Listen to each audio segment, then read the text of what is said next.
Keluarkan dulu Mazmur 112 ayat 1 sampai 3 itu, ya. Kebahagiaan sejati bisa terjadi ketika kita memprioritaskan sesuai firman Tuhan ini. Di sini ada 3 ayat, ya. Saya kategorikan pertama adalah Tuhan. Makanya dikatakan berbahagialah orang yang takut akan Tuhan dan sangat suka segala perintahnya. Saudara harus memprioritaskan siapa? Tuhan dulu. Ayat 2. Keluarga. Anak cucunya akan perkasa di bumi, angkatan orang benar akan diberkati. Prioritas ketiga, ayat 3. Pekerjaan. Saudara harus kerja. Tuhan maunya seperti itu, supaya saudara mendapat harta dan kekayaan. Harta dan kekayaan ada dalam rumahnya. Kebajikannya tetap untuk selama-lamanya. Ini, saudara coba selidiki. Saudara memprioritaskan siapa dalam kehidupan saudara sehari-hari. Jangan dibalik. Banyak orang, ya banyak anak Tuhan pun juga ada yang dibalik. Yang 3 jadi 1, yang 2 sih tetap di tengah nih. Prioritaskan ini dulu, pekerjaan dulu. Dia kerja pontang-panting demi untuk anak, istri, ya betul kan? Itu kedua kan? Tuhan itu belakangan. Ayat 1 kan ditebalik kan? 3, 2, 1. Tuhan itu belakangan. Tunggu ada apa coba? Ada apa? Ada masalah, baru dipakai itu Tuhan, baru doa.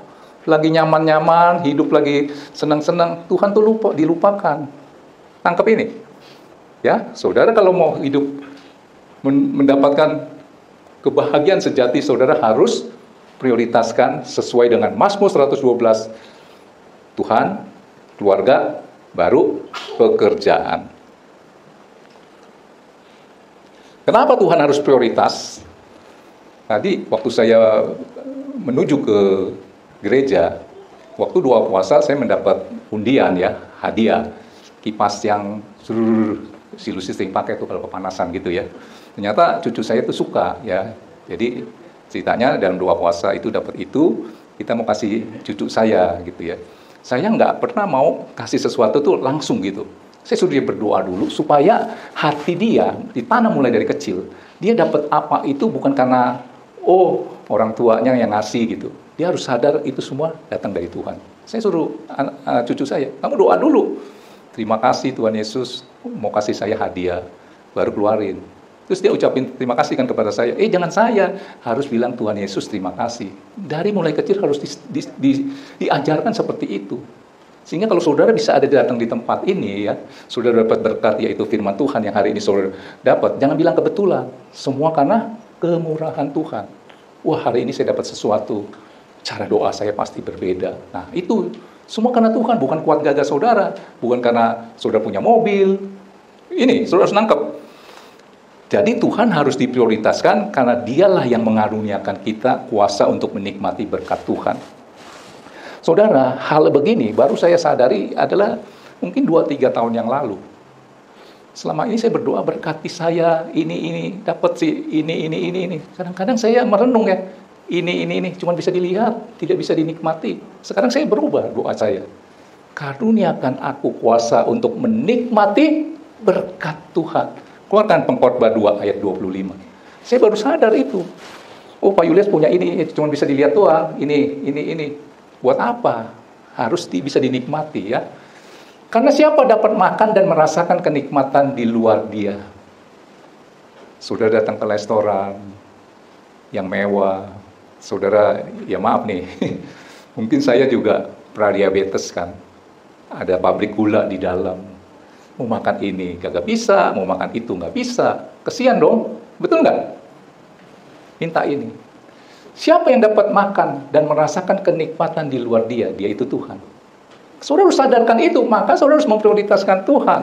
Jadi kalau saudara bisa makan enak, ini bukan bicara saudara bisa beli makanan itu, saudara bisa beli makanan itu, belum tentu saudara bisa menikmati.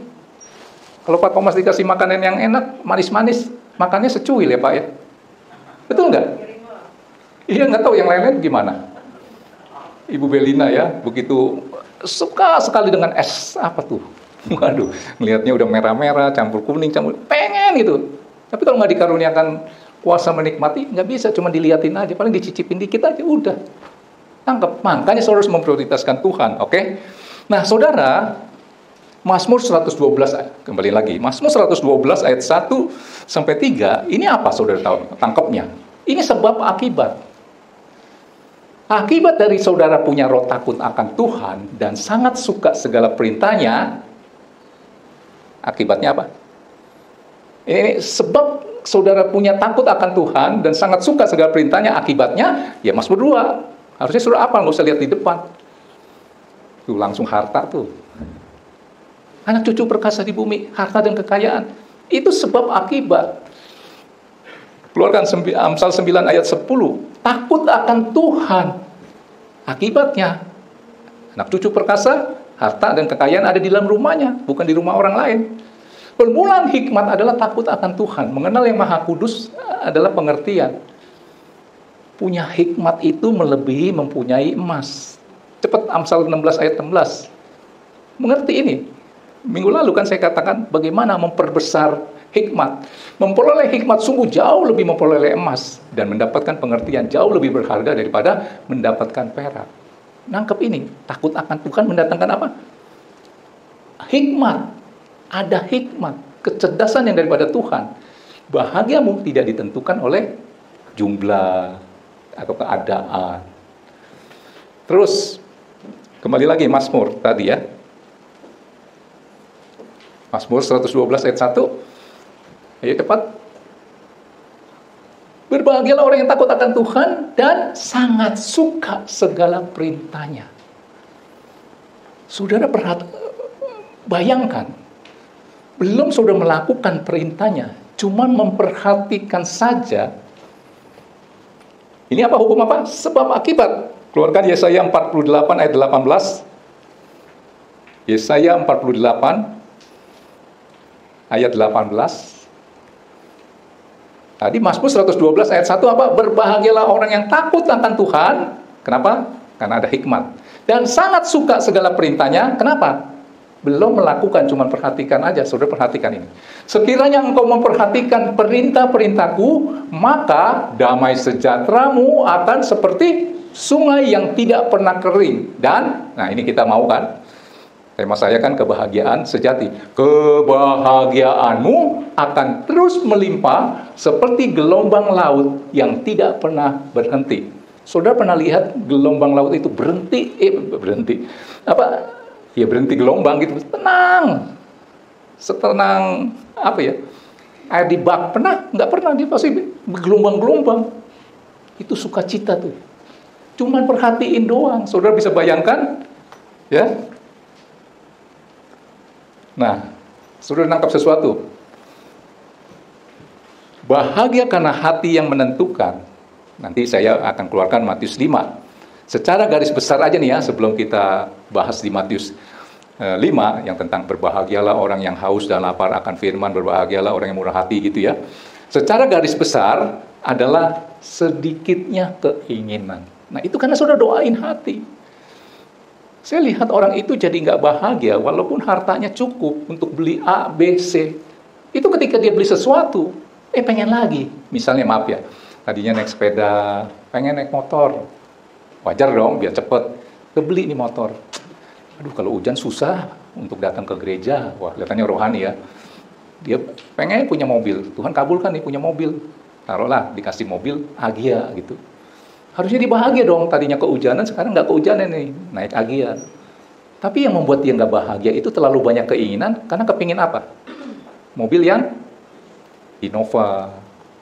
Jadi dia nggak bisa bahagia dengan Agianya itu, kenapa? Terlalu banyak keinginan.